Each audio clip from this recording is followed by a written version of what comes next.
Should you buy a pre-built PC or build one yourself? Let's break it down in 60 seconds. Pre-built PCs are perfect for those who want something simple and fast. You pay, plug in, and play.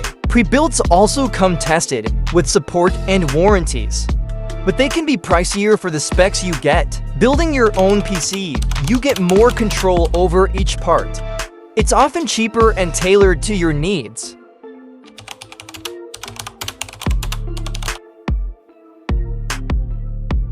Building takes time and it's not always easy. Plus, no single warranty, each part has its own. So which one should you choose if you want convenience? Go pre-built.